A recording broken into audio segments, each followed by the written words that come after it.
Assalamualaikum warahmatullahi wabarakatuh. Shalom, Om Swastiastu, Namo Buddhaya, and goodwill greetings to all of us, and I hope that we are all in set and good health. My name is Atilla Afynanda Ezar Romdloni from SMA Alikma Boarding School Batu, and I am very much honored to be able to compete in the English debate competition of SMA Awards 2024, and I welcome you to the second motion, most honorable judges. The second motion reads as follows. This House believes that schools should expel students who committed a bullying case, and I speak forth from an oppositionary stance. And to start my argument, let us generalize the umbrella term that is bullying.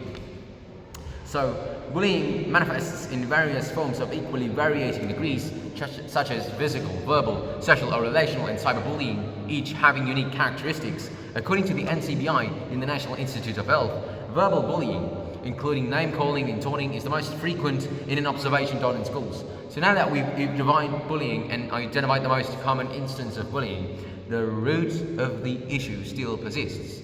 The real question, the real problem over the motion here is that will immediately expelling school bullies solve bullying? Or at least how close will it come to solving bullying? And if so, is it the most effective way to reach it? You see, in modern society, education doesn't stray far from being rehabilitation. Alright? Children go in from a previous state of uninformed to informed, from unethical to ethical, from unsocialized to socialized. And schools are supposed to be more than academics. They are rehabilitation centers and are the central support system of the youth within their critical developmental ages, including reforming bad habits that might disrupt their quality of living later in life, including but not limited to bullying. And so that being said, immediately expelling bullies, especially verbal bullies, without further identification of the root issue and the degree at which said bullying was done, won't only not solve the problem, but also make it even worse. In the local closed system of the school, it may be good riddance, but from the point of view of the perpetrator, it completely denies the right to rehabilitation in a school. Expulsion simply moves the problem away from the school without solving it. The bullying may manifest elsewhere outside the school, or to other schools even. It may manifest in greater crimes come adulthood. Expulsion can have a lasting negative impact on a student's future prospects, education, and emotional development.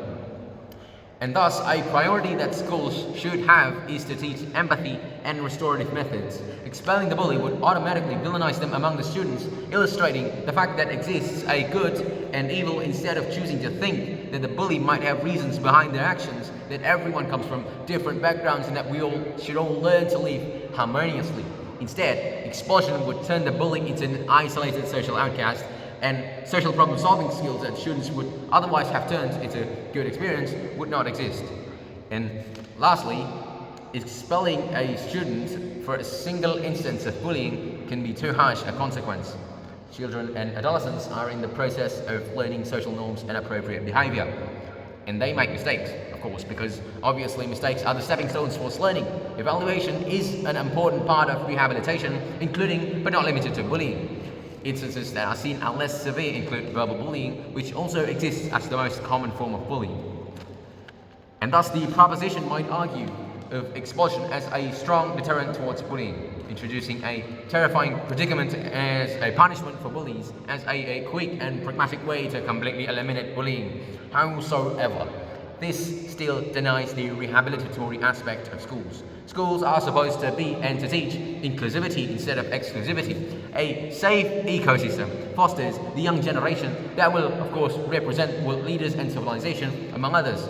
Properly aimed education is our greatest investment towards society. So, in conclusion, immediate expulsion is an overly punitive treatment for bullying perpetrators, contrasting the rehabilitatory and supporting roles of school in society, as well as the critical developmental age of the youth and adolescents.